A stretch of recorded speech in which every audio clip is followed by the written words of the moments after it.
je parle d'enfantement, euh, comme je l'ai toujours dit, l'avortement, c'est un crime. Les soi-disant personnes n'en parlent pas. Même les gouvernements ont légalisé l'avortement, ont légalisé le meurtre. L'avortement n'est pas n'importe quel meurtre. L'avortement, c'est le meurtre d'un enfant innocent, d'un enfant qui est en train d'être tissé par Dieu. Suivez très bien ce que je suis en train de vous dire.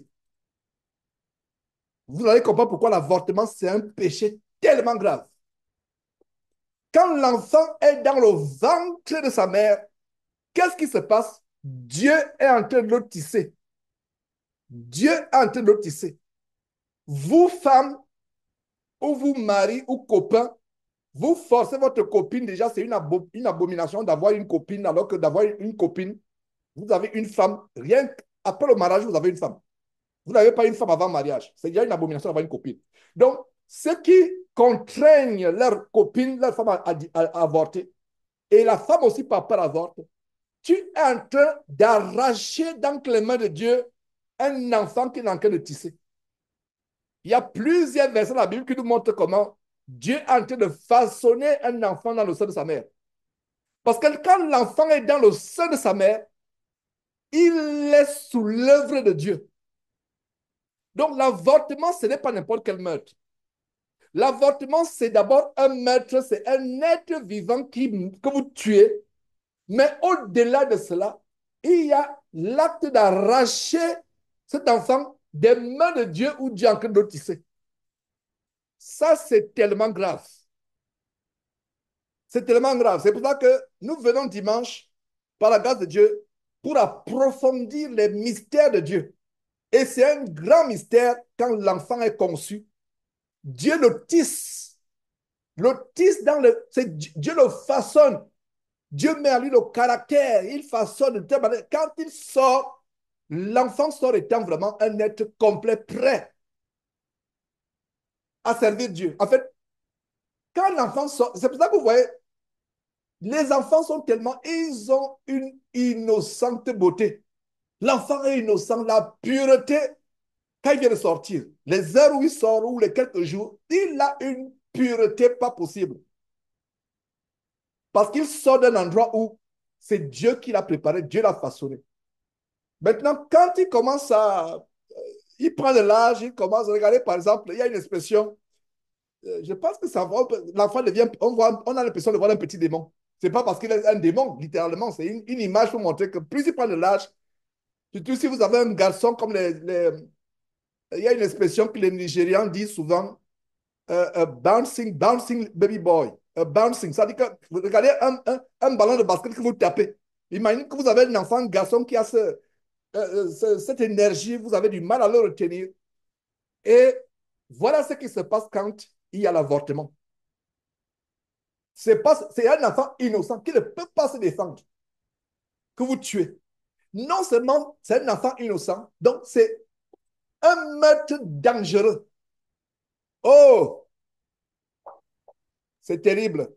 Si quelqu'un parmi nous a avorté ou a causé l'avortement, Dieu nous a pardonné. Donc, détendez-vous. Détendons-nous. Dieu nous a pardonné. Mais j'aimerais qu'on comprenne que c'est un péché tellement grave. Donc, toi qui me suis sur Facebook, qui a pour projet de faire avorter ta copine ou qui a pour projet d'avorter toi-même, femme qui m'écoute, tu commets un péché tellement grave. Rien que la pensée d'avorter. Si tu as eu la pensée d'avorter un jour dans ta vie, repens-toi aussi de la pensée. Parce que il y a des gens qui ne sont jamais repentis de la pensée d'avorter. Si tu as eu la pensée d'avorter, rien que la pensée t'a traversé, oh, nous avons déjà 5. Et on a nourri ces 5, c'est déjà un calvaire. Oh là là, il y a encore un sixième qui arrive. Est-ce que vous voyez que dans la parole de Dieu, Dieu opérait avec les derniers? L'apôtre Paul est issu de quelle famille? Si je ne me trompe pas, corrigez-moi, mais j'ai l'impression que l'apôtre Paul est issu de Benjamin. Benjamin, c'était le dernier. Le dernier. Joseph qui a sauvé le monde entier et qui a préservé la semence à venir, la semence promise en Genèse 3,15, qui est qui? Jésus-Christ. Joseph était le quantième. Quel est le nombre? Le 11e. Si Jacob avait dit, oh, j'ai déjà 10 avec ses concubines, Léa, comment imposer, après 7 ans de corvée chez Laban, il y a Rachel, pour qui j'ai travaillé 14 ans, à cause de l'amour. Non seulement ça, j'ai eu des enfants avec les concubines. Je vais m'arrêter vraiment. Non, il faut qu'on avorte Joseph. La concession. Je vous assure que si cela s'était passé, Israël n'existerait pas aujourd'hui. Vous allez me dire, mais Georges, Israël aurait toujours existé par un autre moyen. Non, ça aurait été autre chose, pas Israël. Pas Israël, parce que Jacob, c'est Israël. Le nom de Jacob, c'est Israël. Les 12 tribus d'Israël n'existeraient pas. Ils auraient été tous exterminés par la famine. Jésus est issu de qui? De Judas. Ouais, l'avortement. Bien de foi, et ne soyez pas perdus. Nous, sommes, nous avons ouvert cette parenthèse à cause de la sécheresse. Donc, ils sont en train de développer une sécheresse qui arrive dans la vie de certaines femmes. Elle a tellement avorté au point où, par punition, elle n'a plus d'enfants. Si vous avez compris. Regardez, donc, c'est la logique. J'aimerais que vous ne soyez pas perdus. Dans ma tête, il y a la logique de ces enseignements, ces parenthèses, mais de fois, j'ai du mal à vous transmettre cette logique et vous avez l'impression que vous êtes perdu. Non. La logique est la suivante, que nous sommes en train de voir le premier verset où il y a eu la sécheresse au temps de Jérémie. Et la parole lui a été adressée. Donc, j'ai ouvert une parenthèse sur la sécheresse sur le plan spirituel. C'est-à-dire que vous avez l'impression que votre communion avec Dieu, ce n'est plus ça. Ce n'est plus comme c'était avant, c'était derrière la prière, etc. Et j'ai ouvert rapidement une parenthèse sur la sécheresse qui peut être même sur le plan des finances. Et maintenant, j'accentue sur une des causes de la sécheresse de la femme qui est stérile. Ça peut être le plan de Dieu que la femme soit stérile. Ça peut être le plan de Dieu. Comme en Samuel chapitre 1, la femme d'Elkana qui s'appelait Anne, la maman de Samuel, le merveilleux sacrificateur Samuel, qui a établi le roi, qui a contribué, qui a été un membre actif, un instrument dans l'intronisation du premier roi que le peuple d'Israël a eu, à savoir Saül. Dieu peut avoir un plan, mais je suis en train d'accentuer sur une des causes de la sécheresse chez une femme. Il y a des femmes, elles ont tellement avorté quand elles étaient jeunes. Elles étaient dans la concupiscence, le libertinage, elles allaient à gauche, à droite. Elles avortaient. Et quand vous avortez une seule fois, la marque de la mort est attachée à vos parties intimes, à votre sein. Ce n'est pas moi qui vous le dis. Ça, c'est Dieu qui m'inspire de vous le dire. Et ce que dit, je ne mens pas. Ça dit que là où ce qui est supposé donner la vie, tu l'as transformé en un instrument de mort. Ton bas-ventre, femme, est devenu un couteau. La mort y est attachée. Et laissez-moi vous dire que c'est une grâce de Dieu d'enfanter après un avortement. Il y a des frères médecins qui sont parmi nous, y compris certains qui ont fait la gynécologie. Les facultés de médecine ne vont pas leur enseigner ce que je suis en train de dire. Jamais. On ne leur enseignera jamais cela. Au contraire. Parce que l'enseignement dans ce monde, c'est un enseignement qui contribue à la mort. L'enseignement de la parole de Dieu, c'est un enseignement qui contribue à la vie. Alors, quand il y a avortement, ça veut dire que tu as pris ton bas-ventre, tu as pris ton sein maternel, ton sein de femme qui est supposé être cet endroit où l'enfant est tissé. Béni sois-tu, femme, avec ton bas-ventre. C'est là le moule où Dieu tisse la vie. C'est le moule où Dieu façonne la vie. C'est le moule où Dieu tisse. Vous voyez, et les scientifiques essayent de montrer cela. Vous voyez les scanners, il y a des fois, ils font des expériences 24 heures sur 24 heures. Vous voyez comment euh, euh, un nerf apparaît. Il y a des expériences dans les hôpitaux. Je vous assure que les hôpitaux, c'est des endroits effrayants. Il faut des expériences. Ils voient comment un enfant, il est sous une vitre, on voit comment. Aujourd'hui, on revient le matin, on voit comment un nerf a poussé, comment. Mais ça veut dire que c'est le superficiel qui voit. Il ne voit pas ce qu'il y a à l'intérieur. Comment le tissu invisible dans lequel est façonné. Comment le caractère de l'enfant, l'ADN, le caractère, chaque enfant a son caractère. Même les jumeaux. Vous prenez les jumeaux identiques, même taille, même poids, les mêmes doigts et autres. Mais chacun a ses empreintes digitales. Chacun a ses empreintes de l'iris. Chacun a ses cellules, chacun a son caractère. Donc, voici l'enseignement de l'approfondissement de l'avortement que Dieu m'inspire de vous donner et d'enseigner à vos filles que si tu as même pensé à l'avortement, c'est un péché dont tu dois te repentir. Et maintenant, si tu as avorté, et en expliquant ces choses, pousse des cris de joie par rapport à la miséricorde de Dieu. Je vous assure que il y a des péchés pardonnables, il y a des péchés impardonnables. Je ne vais pas pousser le risque de vous dire que l'avortement, c'est un péché impardonnable, mais c'est un péché presque impardonnable. Presque pas impardonnable. Parce que c'est un péché tellement grave. Donc, toi, la femme, ton créateur t'a créé, il t'a donné ton bas-ventre pour être ce bel endroit, ce, ce beau moule où Dieu façonne, tisse. Tu vois, à un moment, tu sens, l'enfant commence à cogner les bâtiments, tu le ressens. Je n'ai jamais ressenti. Mais j'ai eu un professeur qui m'expliquait, jour après jour, comment ça se passe. J'ai eu un professeur qui m'expliquait, vous, frères, vous n'allez jamais ressentir ce que ça fait.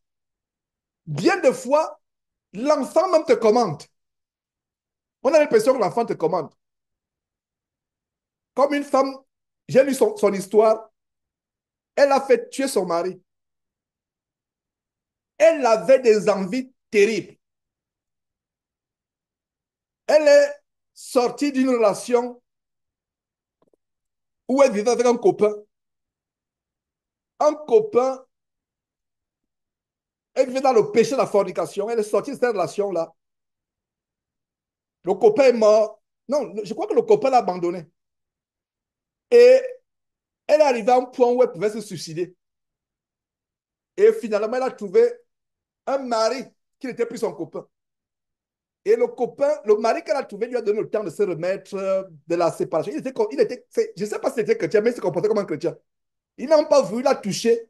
Il a voulu qu'il se marie, lui et cette femme, qu'elle guérisse d'abord de sa fornication qui lui a commis, qui lui a causé cette déchirure. Et elle a épousé ce merveilleux homme. Quand on décrit cet homme, pour moi, c'est comme un chrétien. Et, et ils ont eu leur premier enfant. Elle a commencé à harceler. Une nuit, pendant qu'elle était enceinte, elle a commencé à harceler le mari. Je veux une pastèque. Je veux une pastèque. Mais, chère épouse, la pastèque à quelle heure? Il est 1 à 2 heures. Tu veux une pastèque? Non, je veux une pastèque. Comme c'était un homme bien, il a ouvert sa porte, il a acheté la pastèque parce qu'il y avait, non loin de là, des fermiers qui venaient, toute la nuit, ils empaquetaient les choses. Donc, il y a des endroits où les gens ne dorment presque pas. Ils doivent voyager. Donc, il s'est déplacé pour aller par la pastèque. En fait, il est allé rencontrer sa mort. Les bandits l'ont tué. Donc, c'est vers 6 heures du matin qu'elle a été su. Elle cherchait. Elle a essayé d'appeler, appeler. Ça ne répondait pas. Et c'est le matin qu'elle a Je ne sais pas si j'ai bien lu, c'est notamment pas le matin. Je pense que c'est 2 jours après il a disparu comme ça, il n'est plus revenu. C'est 2 jours après qu'on a retrouvé le corps. Pourquoi? Parce que l'envie, vous voyez les mystères. Il y a des fois, il y a des choses que tu n'as jamais expérimenté. Tu n'as jamais, c'est-à-dire que la femme a des envies, c'est des mystères. Je vous ai donné cet exemple pour vous montrer un peu les mystères. Alors, revenons sur l'avortement, avant de fermer la parenthèse. Pour vous montrer la gravité de l'avortement, je résume. Un, je vais m'assurer que les Facebookers sont là. Parce que quelqu'un a besoin de se repentir aujourd'hui. Voilà, ils sont toujours là.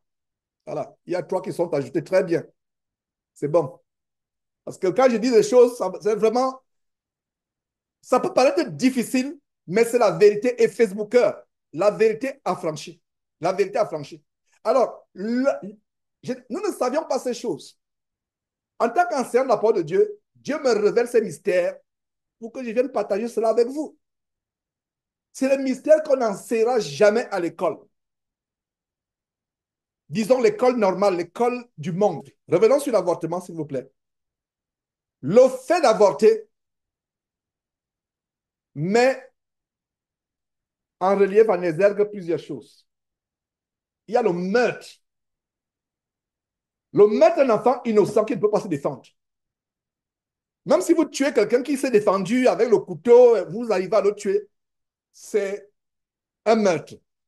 Mais le meurtre d'un enfant, non seulement qui est innocent, qui ne peut pas se défendre, mais il ne vit pas encore. Il est dans un endroit où Dieu fait quoi? Où Dieu est en train de le tisser. Donc, quand tu arraches cet enfant, tu l'arraches de la volonté de Dieu. C'est ce qui est grave. En fait, tu n'as pas affaire à l'enfant seulement. Tu as affaire à Dieu. Tu as arraché des mains de Dieu un enfant que Dieu est en train de tisser. Tu l'arraches et Dieu te laisse faire. Dieu a établi ses lois. Vous allez me dire, mais Georges, Dieu peut protéger cet enfant. Si vous saviez que Dieu a des principes, lui, c'est les lois. Tu vas arracher, arrache-le. Il a le libre arbitre, c'est ta progéniture. Il ne fait que contribuer au fait qu'il tisse. Donc, tu arraches l'enfant de là où Dieu est en train de le tisser. Et non seulement cela, ton bas-ventre, femme, devient un couteau, devient une épée, devient un poison. Et la malédiction est attachée à ton bas-ventre. Et voilà pourquoi cette malédiction se manifeste de plusieurs manières. Une manière étant la sécheresse de ton bas-ventre qui ne pourra plus jamais enfanter. Tu vas fausse couche après fausse couche et finalement stérilité complète. Plus tard, ça développe les fibromes. Même les femmes qui, après l'avortement, continuent à enfanter, il y a d'autres choses. Les règles douloureuses, les fibromes, le cancer de l'utérus et beaucoup d'autres choses qui se développent. Ça lié à cela. Donc, si tu me suis actuellement, tu as des fibromes, tu as le cancer de l'utérus, tu as des choses terribles, des règles douloureuses, etc. Commence à t'examiner devant Dieu et dis-toi, est-ce qu'il y a des péchés non confessés? Est-ce que j'ai pensé avorter et je ne me suis pas repenti de cette pensée? Est-ce que j'ai avorté? C'est là où tu dois te repentir et mettre fin à cette sécheresse. Même le cancer, c'est une forme de sécheresse. Quand on vous montre une tumeur cancéreuse, vous avez l'impression que c'est un morceau de viande qui s'est brûlé. En tout cas, c'est bizarre. Ça me rappelle, par exemple, les fumeurs au pont où, à cause de fumée, ils brûlent leurs poumons. C'est quelque chose de bizarre, les tumeurs cancéreuses. C'est anormal. Parce que, à l'opposé des tumeurs cancéreuses, nous avons quoi? Les tissus sains. Les tissus, ça veut dire que le foie, c'est un tissu, les muscles, etc. Tout ce qui est organes, tissus, c'est sain. Comparé à euh, par exemple, excusez-moi, le cancer, comparé au cancer, c'est les tumeurs, euh, visiblement, vous voyez que c'est anormal. Et les gens, les médecins utilisent quoi? La chimio est-ce qu'on dit chimio, j'espère que je ne sais pas comment on dit en français. La chim- chimiothérapie en anglais. Vous comprenez ce que je voulais dire? C'est-à-dire que il y a la chimo, la chimo, etc. On essaie de brûler. C'est une stratégie. Les médecins savent de quoi mieux que moi. Moi, je montre le côté spirituel, mais physiquement, on essaie de combattre ces substances cancéreuses en injectant des solutions qui vont les brûler. Brûler. Laissez-moi un peu rechercher ce mot pour que je m'en rappelle une bonne fois pour toutes. Chimiothérapie, effectivement. En anglais, c'est chemotherapy. C'est une procédure où on fait recours à des médicaments pour détruire les cellules, voilà, les cellules cancéreuses et pour réduire les symptômes. Ça réduit. Et quand quelqu'un, comme on dit, cancer-free, ça veut dire qu'il a été libéré du cancer, c'est un miracle. Parce qu'en fait, la racine du cancer est spirituelle. La racine du cancer n'est pas physiologique. Ils vont vous donner toutes les raisons. La racine est, dans ce monde, tout est spirituel. Les manifestations, la science utilise les manifestations visibles, matérielles, palpables. C'est pour ça qu'on parle de démarche empirique. La démarche scientifique, c'est une démarche empirique, c'est une démarche concrète. On peut tester, on peut disséquer, on voit, on ouvre, on voit, on met le microscope, les cellules, on voit. Mais il y a quelque chose que la science ne pourra jamais voir, c'est la racine. Et aujourd'hui, la science de Dieu, par la grâce de Dieu, nous a monté une racine du cancer dans le bas-ventre des femmes, qui est le meilleur, c'est un endroit merveilleux, c'est la vie, le sein de la mère. Il y a des mystères sur le sein de la mère. Ça veut dire que ton ventre, femme, c'est un endroit merveilleux. Et ce ventre ne doit pas être à n'importe qui. C'est pour cela que j'encourage les jeunes filles à être chastes jusqu'au mariage. Parce que c'est un endroit tellement précieux. Et c'est aussi ça le mystère du mariage. Le mariage est lié à cet endroit, là où l'enfant sera développé plus tard, où Dieu va tisser l'enfant. Si je continue, on ne va pas terminer cet enseignement, mais je pense que l'essentiel est passé. Voilà l'une des causes de la sécheresse chez la femme, l'avortement. Revenons donc à la sécheresse au temps de Jérémie, qui nous a fait ouvrir cette grande parenthèse sur la sécheresse dans le ventre de la femme.